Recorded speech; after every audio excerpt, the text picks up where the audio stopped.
हमने एक वीडियो बनाया हुआ था जिसमें मुरुगनार जी एक श्लोक लिखना चाह रहे थे या वो ये कहना चाह रहे थे कि जो सामान्यतः व्यक्ति सोचते हैं कि आत्मज्ञान दुनिया का सबसे कठिन काम है, वो इस बात से संतुष्ट नहीं थे। और इस पर हमने एक वीडियो भी बनाया और भगवान श्री रमन महर्षि जी ने भी अपनी सहमति दी कि वास्तव में आत्मज्ञान सबसे सरल काम है, यह कठिन नहीं है। इस पर इस वीडियो में कुछ लोगों ने कमेंट्स किए हैं, कुछ साधकों ने कमेंट्स किए हैं कि नहीं, ऐसा नहीं है, यह बहुत कठिन काम है। अन्यथा बहुत सारे आत्मज्ञानी पुरुष इस दुनिया में होते, ऐसा उनका कहना है जिन्होंने कमेंट्स किए हैं। कुछ का कहना यह है कि यह सबसे सरल काम है, पर आपने चूंकि उस वीडियो में यह नहीं बताया कि कैसे यह सबसे सरल काम है। तो सबसे पहली बात तो यह है कि आत्मज्ञान सबसे सरल काम है इस दुनिया में, ऐसा वक्ता का मानना नहीं है। ऐसा मानना है भगवान श्री रमण महर्षि जी का। और उन्होंने इस विषय में जो कहे हैं, जो अलग अलग जगह पर उन्होंने उपदेश दिए हैं कि वास्तव में ये सबसे सरल काम है, उनका कुछ हमने संकलन किया है। इसके अतिरिक्त अन्य और जो भी ज्ञानी पुरुष हुए हैं, जिनमें वक्ता मुख्य रूप से कृष्णमूर्ति जी, जिद्दू कृष्णमूर्ति जी के कुछ वाक्यांशों का भी यहाँ वर्णन करना चाहेगा। तो सबसे पहले हम इस बात पर गौर करते हैं कि कैसे और क्यों आत्मज्ञान सबसे सरल काम है, ऐसा भगवान श्री रमण महर्षि जी मानते हैं। शायद वक्ता सक्षम नहीं है इस विषय में कुछ कहने में, परंतु जैसा भगवान ने कहा है उनका कुछ संकलन हम यहाँ उद्घोषित करने जा रहे हैं। भगवान महर्षि जी कहते हैं कि आत्मज्ञान सबसे सरल काम है क्योंकि वास्तव में केवल आत्मा का ही अस्तित्व है।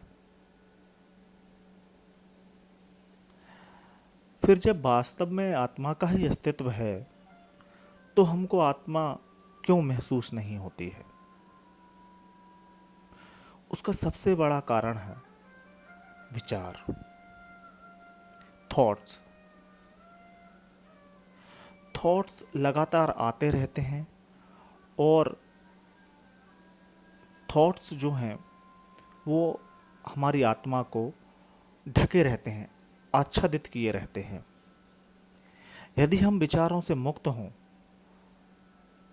यदि हम विचारों से मुक्त हो जाएं, तो हम आत्मा को अनुभव कर पाएंगे, या फिर ऐसा कहें कि हम तो वहाँ रहते ही नहीं हैं, आत्मा स्वयं को शुद्धता में, परिशुद्धता में अनुभव कर पाएगी। यह अनुभव भी शायद सही शब्द नहीं है।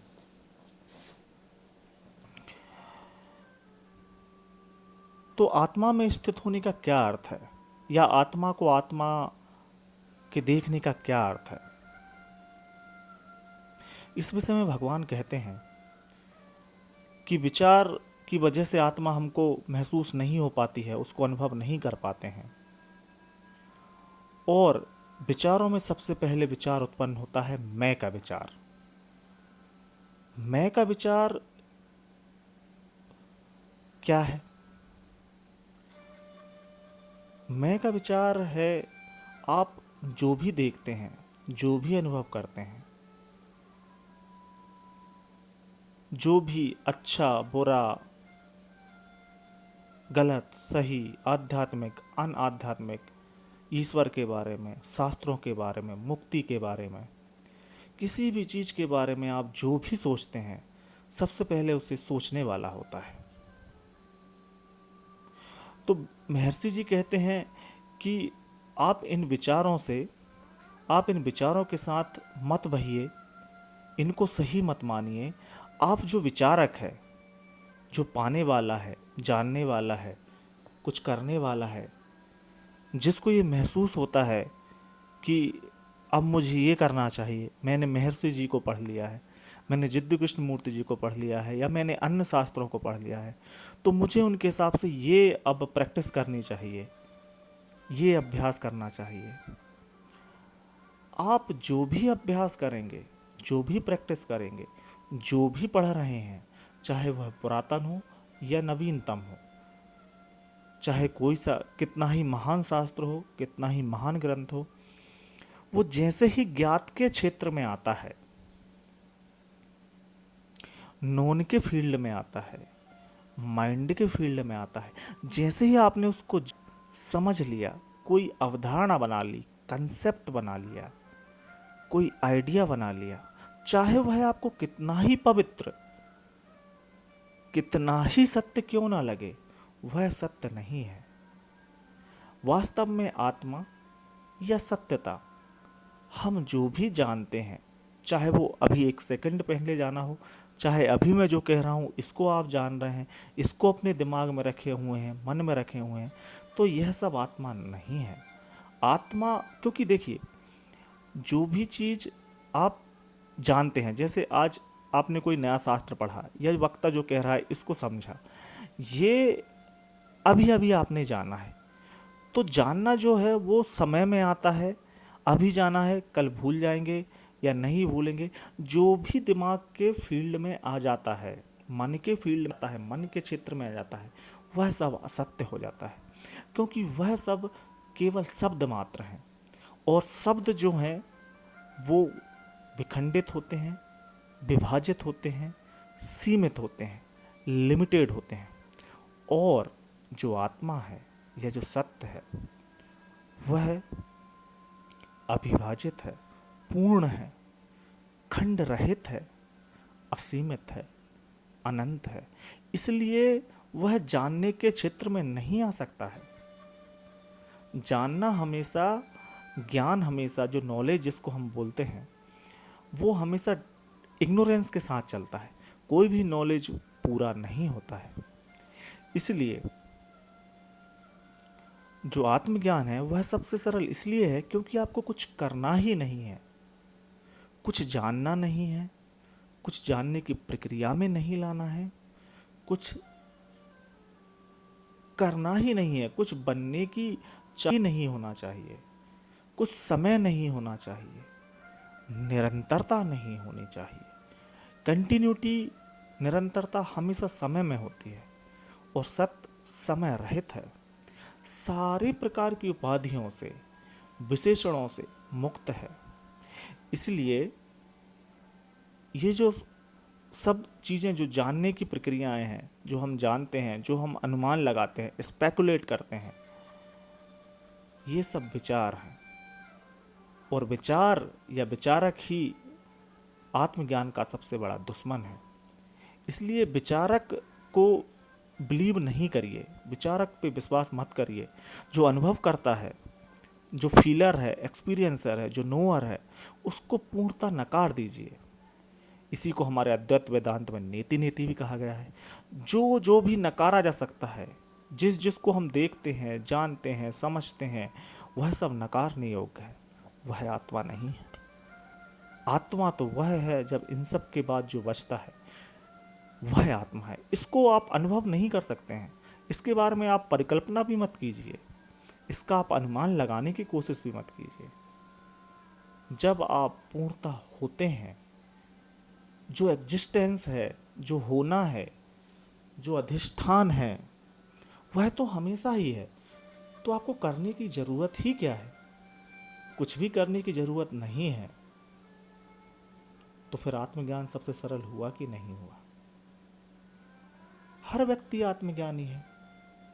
ज्ञानी की नज़र में हर व्यक्ति आत्मज्ञानी है, या यूं कहें कि वहाँ कोई आत्मज्ञानी होता ही नहीं है, उसकी नज़र में सिर्फ ज्ञान है। क्योंकि जब तक ज्ञान ही है, मतलब कोई सब्जेक्ट है, कोई व्यक्ति है वहाँ पर, तो ज्ञान हो नहीं सकता है। इसलिए महर्षि जी कहते हैं, एक जगह पे उन्होंने कहा भी है कि आत्मा जो है वो बीइंग है, होना है, और होना हमेशा रहता है। इसके लिए इतने शास्त्र लिखे गए, इतनी विधियां बताई गई हैं। कहते हैं ओह द पिटी, कितना कितना पिटीफुलनेस है, मतलब कितना ये, जिसको कहें कि दया आने वाली चीज़ है कि इसके लिए इतने शास्त्र लिखे गए, इतने धर्म बनाए गए, जो सब हैं ही पहले से, हैं ही, बस इसको महसूस करना है। इसलिए महर्षि जी के आप जब भी टॉक्स विद रमन महर्षि या और भी उपदेश पढ़ेंगे, तो वो हर जगह कहते हैं कि तुम आत्मा ऑलरेडी हो, तुम हमेशा से ही रियलाइज्ड हो, तुम आत्मज्ञानी ही हो, बस इसको मान महसूस करना है आपको। आप यदि इसको मान लोगे कि हाँ मैं आत्मज्ञानी ही हूँ, तो आपको उस हिसाब से अनुभव होने लगेंगे, आपको लगेगा कि हाँ मैं आत्मज्ञानी ही हूँ। हालांकि ये बात और है कि शुरू में हर एक साधक को थोड़ी सी कठिनाइयाँ होती हैं। कठिनाइयाँ क्यों होती हैं? क्योंकि वो कंडीशनड है, वो ढर्राबद्धता में बंधा हुआ है। हजारों सालों की मानव जाति की जो संस्कार बद्धता है, सीमित होने की जो उसकी आदत है, या जो उसको अवधारणाएं, विचार, आइडियाज़, कंसेप्ट्स, बिलीफ जो उसको दिए गए हैं, वो उनमें बंधा हुआ है। इसलिए उसको थोड़ा सा जाने में समय लगता है। इसलिए शुरू में हो सकता है कि कठिन महसूस हो, पर वास्तव में आत्मज्ञान कठिन है नहीं। दूसरी बात यह है कि जो लोग कहते हैं कि यदि आत्मज्ञान सरल है तो फिर इतने कम लोग आत्मज्ञानी क्यों हैं?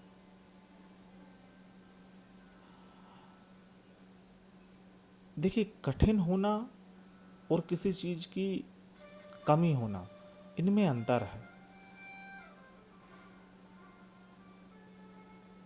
मान लीजिए कि किसी के पास खाना परोसा रखा हुआ है और वह उसको खाता नहीं है, भूखा है फिर भी, और फिर कोई कहे कि यार भूख मिटाना आसान नहीं है, कठिन है। अब जब परसा रखा हुआ है, परोसा रखा हुआ है, तो आपको खाना ही तो है, क्योंकि इच्छा शक्ति नहीं होती है, लोग चाहते नहीं हैं। लोगों का जो रुझान है, जो रुचि है, वो विषयों में है। विषय मतलब नेम एंड फॉर्म में इंटरेस्ट है, जो दिखाई देता है बाहर, उनमें रुचि है, उनसे वैराग्य नहीं होता है, वो छोड़ना नहीं चाहते हैं, इसलिए कठिन लगता है। और जो छोड़ना चाहता है उसके लिए बड़ा आसान है। लोगों को डर लगता है इंडिविजुअलिटी का लॉस्ट होने में, उसका लॉस होने में। बाकी आत्मज्ञान कठिन नहीं है। बस आपको जो देखने वाला है उसको नकारते रहना है, उसको विश्वास नहीं करना है, भले ही वह कितनी बड़ी बड़ी चीज़ें लेके आए, कितनी शास्त्र सम्मत चीज़ें लेके आए, कितना ही अच्छा बनने की कोशिश करे। यह सब ट्रिक हैं ईगो की, मैं की, अपने आप को बचाए रखने के लिए। जिसको यह पूर्ण विश्वास है कि हाँ मैं वास्तव में आत्मज्ञानी ही हूँ, मुझे कुछ भी प्राप्त करने की ज़रूरत नहीं है, वह आत्मज्ञानी ही है, वह हो जाता है, वह ऑलरेडी है। तो दूसरी बात यह है कि ये संसार जो हमको जितना भी दिखाई देता है, इसको हमको मिथ्या मानना पड़ेगा, सपना मानना पड़ेगा, और है ही सपना। जब आप अपने मैं की तरफ देखना शुरू करते हैं, मैं को देखने का अर्थ क्या है? मैं को देखने का अर्थ है शब्द रहित देखना। आप यदि ये देखने की कोशिश करेंगे कि मैं कहाँ हूँ, मैं कहाँ हूँ, यदि मैं शब्द के साथ मैं को देख रहे हैं आप, तो केवल शब्द को ही देखते रहेंगे।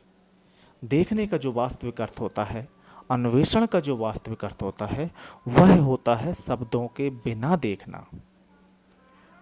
फिर आप कहेंगे कि शब्दों के बिना क्या होता है? शब्दों के बिना कुछ होता ही नहीं। कुछ अक्षरों के, शब्दों के बिना, वर्ड्स, लेटर्स के बिना कुछ है ही नहीं।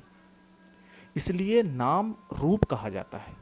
नाम पहले है, तब रूप आता है। नाम ही पूरी सृष्टि को जन्म देता है।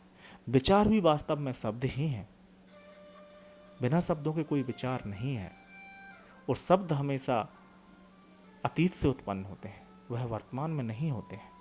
वर्तमान में तो केवल अवलोकन होता है। अवलोकन करने का अर्थ है, शुद्ध अवलोकन का अर्थ है, प्योर ऑब्जर्वेशन का अर्थ है बिना शब्दों के देखना, बिना वर्ड्स के देखना, बिना वर्ड्स के रहना। इसी को हम सजगता या बोध या अवेयरनेस, इसी को कहते हैं। अवेयरनेस का अर्थ होता है नॉन वर्बल सीइंग, बिना शब्दों के देखना। यह जो देखना है बिना शब्दों के, यही आत्मा है, यही आत्मज्ञान है। इसमें स्थित रहिए, इससे बाहर मत आइए। तो इसलिए आत्मज्ञान सबसे सरल काम है, कुछ करना ही नहीं है। वो इतना सरल है, इतना निकट है, इसलिए हमारा कभी इस पे ध्यान नहीं जाता है।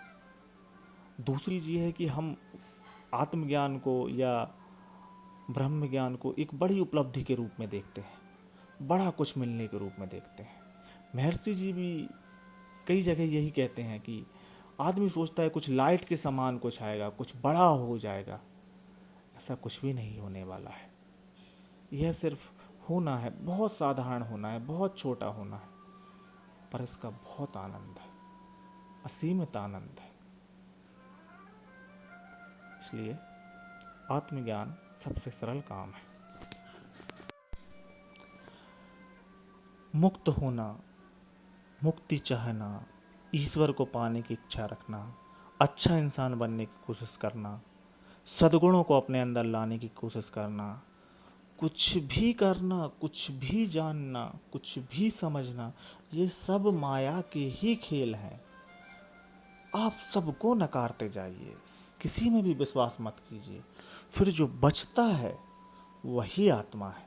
दरअसल आत्मा को प्राप्त नहीं करना है। हमने ये जो सारे विचारों के जाल बना रखे हैं, ये सब जो कचरा हमने उस आधार आत्मा के ऊपर डाल रखा है, इसको हटाना है। और ये प्रतीत होता है, ये है भी नहीं। ये जो हमको लगता है कि हमको ऐसा बनना है, वैसा बनना है, ये करना है, वो करना है, कुछ भी नहीं करना है, इसको नकार दीजिए आप। तो जो बचता है वह केवल आत्मा ही है। तो जो आपका मैं है, जो अनुभव करता है, जो एक्सपीरियंसर है, गड़बड़ी सब उसमें ही है। जैसे ही मैं उत्पन्न होगा, जैसे ही अनुभव करता आएगा, उसको जो भी इमोशन फील होंगे, जो भी फीलिंग फील होंगी, जो भी वो एक्सपीरियंस करेगा, जो भी उसको लगता है कि मैं इम्परफेक्ट हूँ, मुझे परफेक्ट होना है, मुझे कुछ करना है, अभी कुछ कमी है, यह सब का सब माया का खेल है। इन सब को नकार दीजिए आप। इसके लिए बहुत हिम्मत चाहिए। आप सोचते हैं कि उसके बाद क्या मिलेगा। यदि आप ये इच्छा रखते हैं कि उसके बाद क्या मिलेगा, तो ये त्याग नहीं है, ये रिनंसिएशन नहीं है, ये तो व्यापार है। बिना कुछ भविष्य में प्राप्त करने के अनुमान के, आशाओं के, आप त्याग दीजिए। जो भी आप जानते हैं, जो भी पढ़ते हैं, जो भी इसके बाद पढ़ेंगे, जो भी ज्ञात के क्षेत्र में आ जाएगा, जो भी जानने के क्षेत्र में आ जाएगा, वह सब अज्ञान है, वह सब दुखों का कारण है। और सबसे पहला दुख का कारण है मैं का उदय होना। चाहे वो मुक्ति को पाने के लिए उदय हो, चाहे वो ध्यान करने के लिए मैं का उदय हो। मैं जहाँ भी आया, मैं आपने जहाँ भी विश्वास किया, सारी समस्याओं की जड़ मैं ही है। सारे अज्ञान की जड़, सारे कन्फ्यूजन की जड़, सारे इम्परफेक्ट होने की जड़ ये मैं ही है। ये जो विभाजन सब्जेक्ट ऑब्जेक्ट के बीच का है, ये जो मैं आता है और कुछ बनना चाहता है, कुछ सुधार करना चाहता है, अपने अंदर कुछ कमियां देखता है, दूसरों में कुछ कमियां देखता है, उनको दूर करने की कोशिश करता है, ये जो भी करेगा ये समस्याएं ही लेकर आएगा। यही अज्ञान है, इसी से मुक्त होना है और कुछ नहीं होना है। अब इससे मुक्त होने के लिए भी आपको हमेशा ये नहीं सोचना है कि मुझे ये प्रयास करना है मुक्त होने के लिए। आप हमेशा ही मुक्त हो, उसमें बस विश्वास मत करो। आप किसी भी प्रैक्टिस करने की कोशिश मत करो। बस ज़्यादा से ज़्यादा आप ये कर सकते हो कि जब आपका मन बाहर जाता है, जिससे मैं का उदय होता है, उसको खींच के अंदर ले आइए। देखिए अंदर क्या हो रहा है, शब्दों को देखिए, शब्दों के स्वरूप को देखिए, शब्द कहाँ चल रहे हैं, कहाँ मूव कर रहे हैं, उस आधार को देखिए। शब्दों का नेचर देखिए, स्वभाव देखिए, उनका आकार देखिए, क्या है वो शब्द। उनको एग्जैक्टली एक वैज्ञानिक की तरह देखने की कोशिश कीजिए, तो वो शब्द खत्म हो जाएंगे। देखने से सब खत्म हो जाता है, जो भी अज्ञान है वो सब खत्म हो जाता है। सिर्फ देखना ही है। हम जिसको रस्सी समझ के हम जिस रस्सी को सर्प समझ के डर रहे हैं, उसके लिए आप कितना ही प्रयास उसको मारने के कर लीजिए, आप हमेशा डरते रहेंगे। आपको करना क्या है, सिर्फ उसको गौर से देखना है कि वो सांप है कि नहीं। ऐसे ही आपको ये देखना है कि जो मुक्ति चाहता है वो है कि नहीं, वो क्या है, वो है ही नहीं। उसमें विश्वास ही मत कीजिए। वो जो आपको बताना चाहता है उसमें विश्वास मत कीजिए। पल पल लगातार, क्षण प्रति क्षण, एक क्षण में कई बार नकारते जाइए कि वो नहीं है, मैं नहीं हूँ, मैं नहीं हूँ, ये देखने वाला नहीं है, अनुभव करने वाला नहीं है, कुछ भी नहीं है। बस। और हमेशा जो है देखने में स्थित रहिए, स्रोत में स्थित रहिए। देखने में कुछ दिखेगा नहीं आपको, सिर्फ अवेयरनेस है, होने का आभास है। बहुत साधारण सी घटना है ये, वहीं स्थित रहिए, वहाँ से बाहर मत आइए। हम हमारा पूरा जीवन प्लेजर में जीते हैं। बाहर प्लेजर कोई सेक्सुअल प्लेजर या दूसरे तरीके का प्लेजर नहीं, प्लेजर जो भी आप आत्मा से बाहर आते हैं, जहाँ भी आपको नाम रूप दिखते हैं, ये दुनिया दिखती है, नाम रूप में विचार भी सम्मिलित हैं, आपकी भावनाएं भी सम्मिलित हैं, इमोशन भी सम्मिलित हैं। उन सबको नकार दीजिए, कुछ है ही नहीं वास्तव में। तो आत्मज्ञान बहुत सरल है, आत्मज्ञान बहुत सरल है। बस पल पल, क्षण प्रति क्षण आप मैं को नकारते रहिए। धीरे धीरे करके ये लंबे समय तक आप आत्मा में स्थित होते जाएंगे, होते जाएंगे, और एक समय ऐसा आएगा कि मैं होना बंद हो जाएगा। महर्षि जी तो कहते हैं कि अभी आपके लिए विचारों के बिना रहना संभव नहीं है। एक समय ऐसा आएगा जब आपको विचार करना असंभव हो जाएगा। तो करते रहिए चैलेंज, थोड़ा सा धैर्य रखिए, अटल रहिए नकारने में मैं को। आत्मा में स्थित रहने का अर्थ है, आत्मा में स्थित रहने का अर्थ है सेल्फ अवेयर होना, सेल्फ अटेंशन में रहना, आत्मा को देखते रहना, मैं को देखते रहना। और देखने का अर्थ है बिना शब्दों के देखना, वास्तव में देखने के प्रयास करना कि आत्मा का स्वरूप क्या है वहाँ पर, कैसा है। जब सब कुछ दिखना बंद हो जाए, कोई शब्द ना दिखें आपको, सब ज्ञात से मुक्ति हो जाए, वही आत्मा में स्थित होने का अर्थ होता है। अतः जब मन बाहर जाए, कुछ भी दिखे, कुछ भी करें आप, हमेशा आत्मा के बारे में अवेयर रहिए, सजग रहिए, आत्मा को देखते रहिए, साथ साथ मैं को देखते रहिए।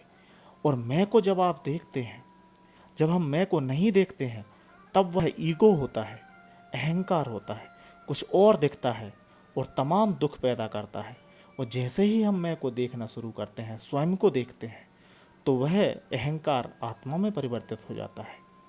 देखना ही एकमात्र क्रिया है, बाकी सब क्रियाएं तो प्रतिक्रियाएं हैं।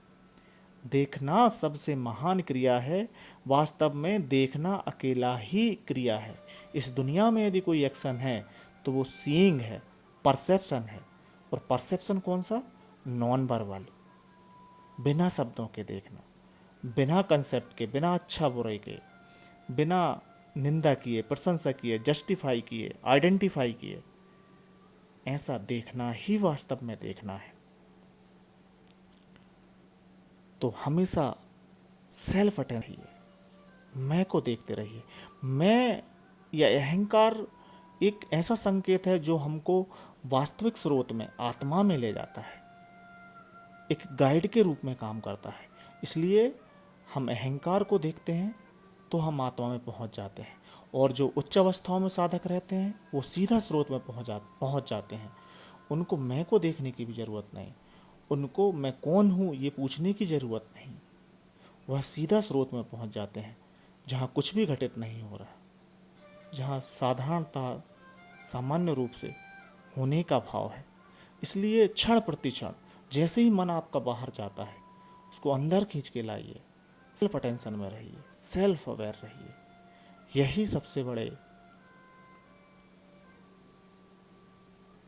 यही बड़ा सद्गुण है, यही सबसे बड़ा पुण्य है, यही ईश्वर की सबसे बड़ी भक्ति है, यही सबसे बड़ी साधना है, यही सबसे बड़ी पूजा है।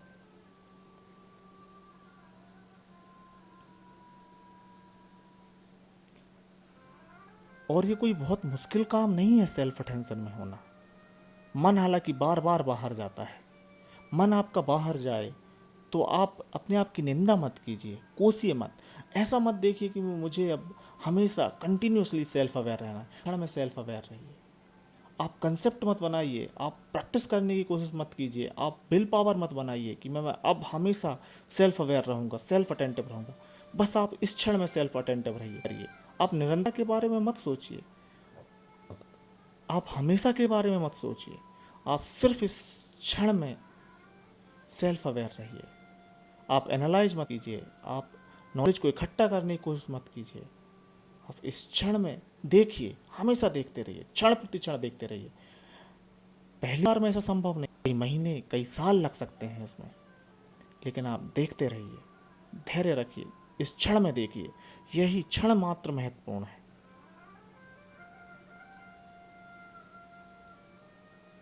और आप ये देखने की कोशिश मत कीजिए कि मैं अवेयर हूँ कि नहीं हूँ, मैं सेल्फ अटेंटिव हूँ कि नहीं हूँ, क्योंकि ये देखने वाला अहंकार ही है। और जब तक ये रहेगा तब तक अवेयरनेस नहीं रहेगी।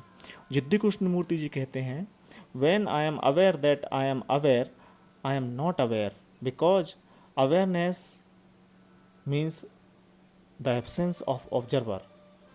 वो कहते हैं कि जब आपको लगता है कि मैं अवेयर हूँ, तब आप अवेयर नहीं हैं, क्योंकि अवेयरनेस का मतलब होता है कि ये देखने वाला जब ना रहे तब अवेयरनेस होती है।